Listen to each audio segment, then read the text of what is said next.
So a few things to note about summoning cycles before we go into rules and decay. The cycles only occur after sufficient activity within the Red Village via tournaments, but it also can include other brutal acts. I think that's going to eventually at some point include permadeath, which is going to be the deflationary mechanic or burn mechanic in the Red Village once that launches. And who knows what else the team has planned in terms of these brutal acts. But the point is, there's going to be a variety of acts that the community is going to have to do both individually and together in order to summon the Blood Wraith and start the summoning cycle. Oh wow, I actually didn't catch this part on the first reading. So there's actually going to be times when the Blood Queen, with her unpredictable nature, will choose to keep the count hidden. So it won't always be on the screen like I said in the last video. There may be times where it's actually hidden. That's actually really interesting. I wonder if there's going to be a time where if burns are incorporated, we won't know how many we have to burn. Ooh, that's actually really cool. In terms of the number of times you can summon in each cycle, each champion will only be able to summon once publicly and once privately. So because of this, you need to choose your champion wisely.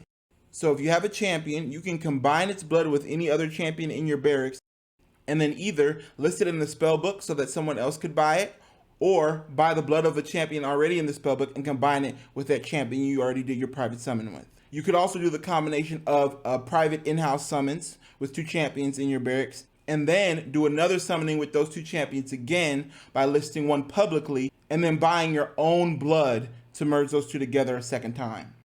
This is called public yet private summoning. And as we'll discuss in the next video, public yet private summoning can have huge discounts on summoning costs.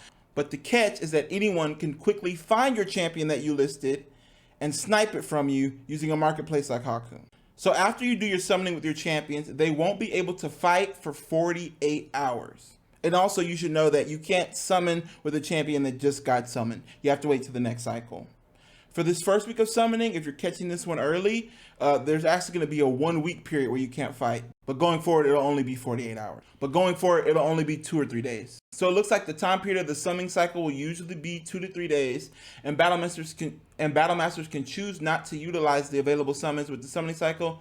If over a time period of about 2 to 3 days, if battle masters choose not to utilize the summons within the summoning cycle, the TRV team has full discretion to either open up champions to undertake multiple summons or close the cycle entirely.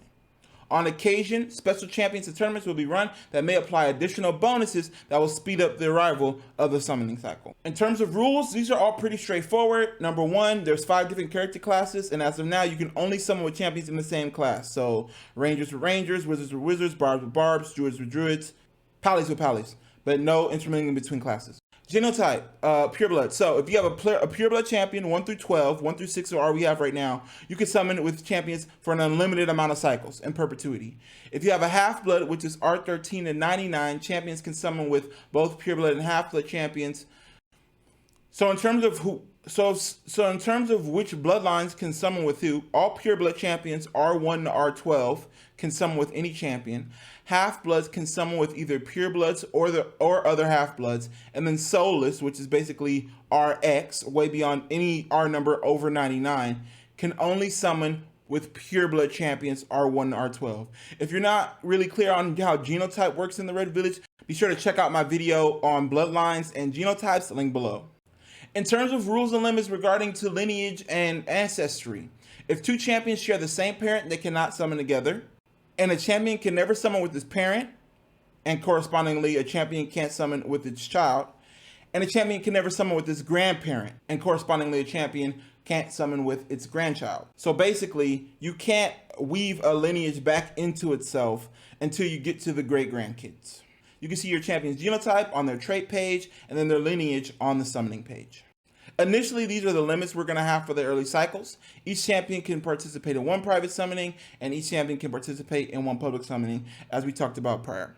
Regardless of the above limits, summon champions cannot themselves participate until the summoning completion of, and also as noted before, you can't summon with the newly summoned champ. The above limits will change over time based on activity in the Red Village. Another important thing to know is that after you summon, you're not going to be able to participate in tournaments for 48 hours for that newly summoned champ. Last thing we want to talk about is summoning decay. A champion is limited to the maximum number of times it can ever summon. This is based on its genotype. This includes when a champion is either a blood taker or a blood giver. More on blood taker and blood giver later. The blood giver is the person who lists their blood in the spellbook, and the blood taker is the person who buys the blood from the spellbook. More on Blood Giver and Blood Taker in a later video, link below. So R1 to R12, Pure Blood, so Genesis, Mystics, which we have already, and Warlords and Lionhearts, which will be minted at a later date, can summon an unlimited amount of time with no decay. Half-Bloods with R numbers R13 to 25 can summon 24 times over their lives. R26 to R50s can summon 12 times. R51 and R99s can summon 6 times. And then the R number undefiable or soulless, anything over 99, champions are able to summon 3 times before the blood is corrupted, and they can no longer be used for summoning. The number of remaining summons that a champion has to use can be seen on the champion summoning page. Alright, so now that we've gone over the rules and limits for summoning, let's dive into how much it costs to summon and all the different ways you can make money summoning new champs in the TRV ecosystem. Linked here.